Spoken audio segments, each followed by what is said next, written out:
Саламатсыздарбы? Кайрадан жалпы республикалык тестирлөөгө даярданууда кыргыз тилинин практикалык грамматикасы пунктуация боюнча сабагыбызды улантабыз.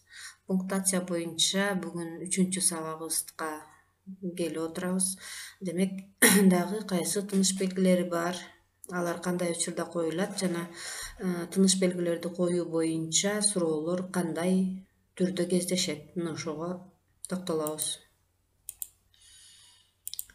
Үтүрлүү чекит белгисинин коюлушу.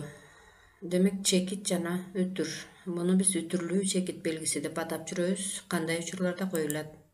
Биринчи, үтүрлүү чекит тең байланыштагы татаал сүйлөмдүн тутумундагы үтүрлөрү бар жөнөкөй сүйлөмдөрдүн арасына коюлат. Демек, тең байланыштагы татаал сүйлөм жөнөкөй сүйлөмдүн ичинде кайра өз ара кандайдыр бир эрежелерден улам үтүрлөр болсо, ошол үтүрлөрдөн жөнөкөй сүйлөмдөрдү сөз тизмектерден айырмалоо үчүн үтүрлүү чекит коет экенбиз. Мен анын билимине, акылдуулугуна ишендим. Үтүрлүү чекит кылган ишин аңдап көрүп, андан үлгү алуу керектигин түшүндүм. Көзүм ачылды.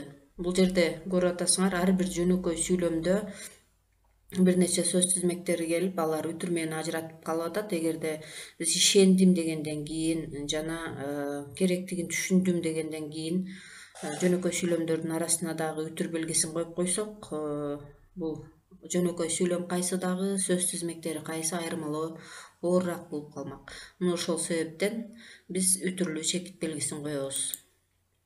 Андан кийин жалпылоо маанисиндеги биринчи сүйлөмдүн маанисин толуктап, чечмелеп турган бир нече жөнөкөй сүйлөмдүн арасына үтүрлүү чекит белгиси коюлат. Демек, биринчи сүйлөм бул жалпылоо маанисин берет дагы, андан кийинки бир нече сүйлөм анын маанисин толуктап, чечмелеп турат. Эки адамга ишенем. Бул жалпылаган сүйлөм. Эми чечмелөө кетет. Биринчиси апам, экинчиси атам. Бул сүйлөмдөрдүн арасына үтүрлүү чекит коюлат. Кийинки мисал: бул нерселерди эсиңерге туткула.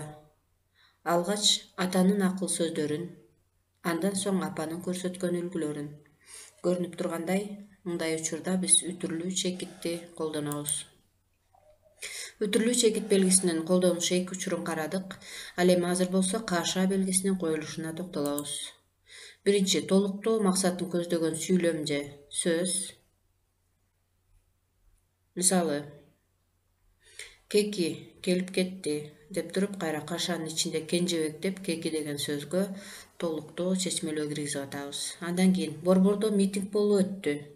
Борбор бул каер экендигин толуктоо максатында кашанын ичине Бишкек деп жазып койдук. Унчукпастан отура берди.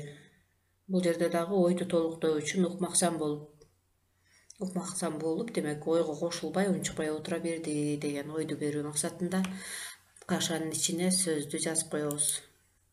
Андан кийин көп эле кездешип жүрөт. Айрым учурларда тыныш белгилер кабатталып коюлуп калат.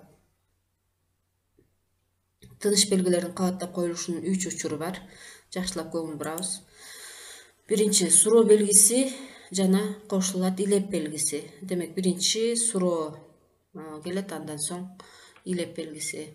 Бул кандай учурда коюлат? Демек, суроо иретиндеги сүйлөм, суроолуу сүйлөм күчтүү сезим менен айтылып, суроо берилген учурда илеп белгиси кошо коюлат. Бул эмне дегениң? Демек, табиятынан алып караганда бул суроолуу сүйлөм болуп атат, бирок күчтүү сезим менен айтылгандыктан илеп белгисин дагы кошобуз. Эмнеге келген жоксуң?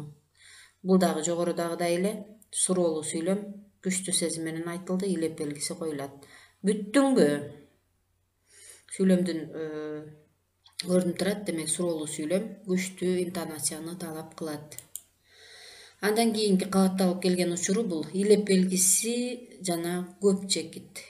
Көп чекит. Демек, ой толук бүтпөй, бирок күчтүү сезим менен айтылат. Мына ошол учурда биз илеп белгиси жана кошумча көп чекитти коебуз.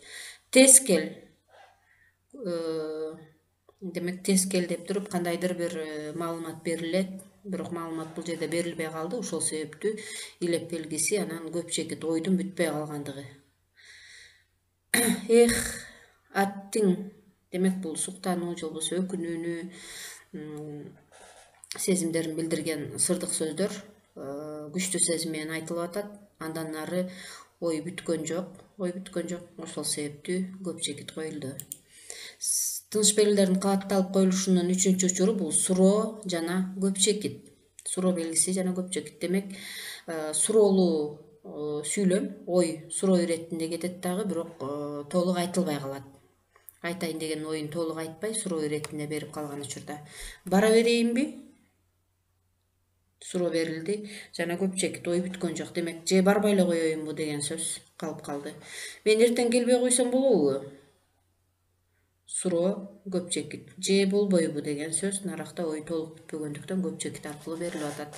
Мына ошентип тыныш белгилердин кабатталып келиши же кабатталып коюлушуну биз азыр 3 учурун карадык. Ошону менен эле бирге кыргыз тилиндеги дээрлик тыныш белгилери жана алардын коюлуш учурлары жөнүндө кеңири сөз кылдык, мисалдар менен далилдедик. Ал эми азыр жалпы республикалык тестирлөөдө тыныш белгилери боюнча же пунктуация бөлүмү боюнча суроолор кандай форматта келет жана туура жоопту кантип издеп табабыз, ошого көңүл буралы. Суроо: кайсы варианттагы сүйлөмдүн тыныш белгиси туура коюлган? Демек, биз тыныш белгиси туура коюлган сүйлөмдү издейбиз. Келгендердин баары апам да, агам да, эжем да мага унанды. Бул жерде ката кайсыл жерде кетти? Баары деген жалпылагыч сөз болчу. Жалпылагыч сөз биз сөз кылдык кош чекиттин коюлушу деген эрежеде. Эгерде жалпылагыч сөз бирөңчөй мүчөлөрдөн мурун келсе, кош чекит коюлуш керек эле. Демек, бул жерде кош чекиттин ордуна үтүр коюлуп атат, жооп туура эмес. Кийинки сүйлөм: айтайынбы? Азыр эле карадык. Демек, бул суроолуу сүйлөм, бирок ой бүтпөй калды. Көп чекит жетишсиз болуп калды, ошон үчүн жооп туура эмес. Ал акылай сөз укпады. Бул жерде акылай деген обочулонгон түшүндүрмөчө. Демек, обочулонгон түшүндүрмөчө эки тарабынан үтүр менен ажыратылыш керек эле. Бул жерде бир эле үтүр келип калды, ошол себептүү жооп туура эмес. Апам уктай кой деп маңдайыма сылады. Бул жерде төл жана бөтөн сөздүн жазылышы жанагы тыныш белгилердин коюлушу деген эрежеге таянып, тике сөз, төл сөз баары жогуна тыныш белги туура коюлган. Демек, жооп туура. Кийинки сүйлөм: суроонун форматына көңүл бурабыз. Кайсы варианттагы сүйлөмгө тыныш белгиси жетишпейт? Демек, тыныш белгиси жетишпеген тыныш белгини талап кылган сүйлөмдү издейбиз. Кеттиңби? Суроолуу сүйлөм, ой бүткөн жок. Демек, жооп туура эмес. Андан кийин коңгуроо кагылып сабак башталды. Бул сүйлөмдө дагы тыныш белги толук бойдон коюлду, эч кандай тыныш белги талап кылынбайт. Кийинки сүйлөм: үчөө. Кандайсың? Жакшы.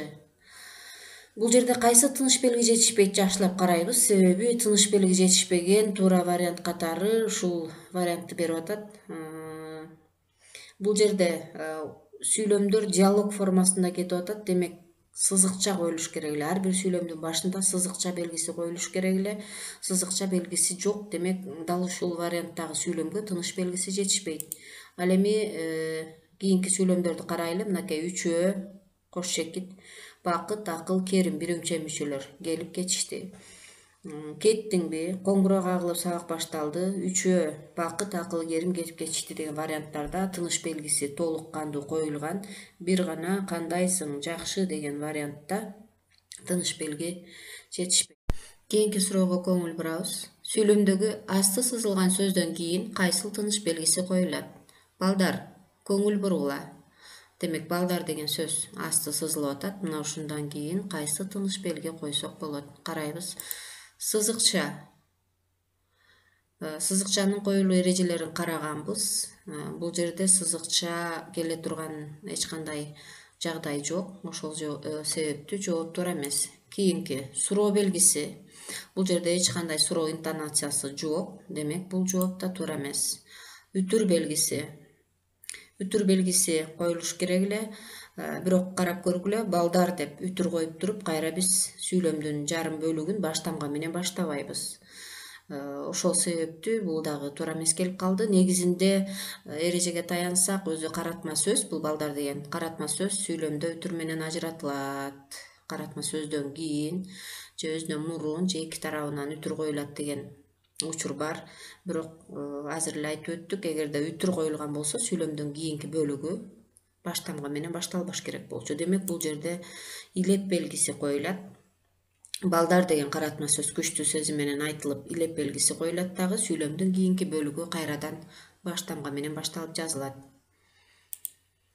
Урматтуу окуучулар, биз мынакей кыргыз тилинин практикалык грамматикасы жана андагы кездешүүчү суроолор, тыныш белгилери боюнча маалыматтар, пунктация боюнча келүүчү суроолор, аларга кантип жооп издөө керек, суроолордун түрлөрү, кыргыз тилиндеги баардык тыныш белгилердин коюлуш эрежелери деген маалыматтарды 3 сабак менен толуктап тактап бүттүк. Сабагыбыздын кийинки башка темалардан кездешкенче саламатта калгыла.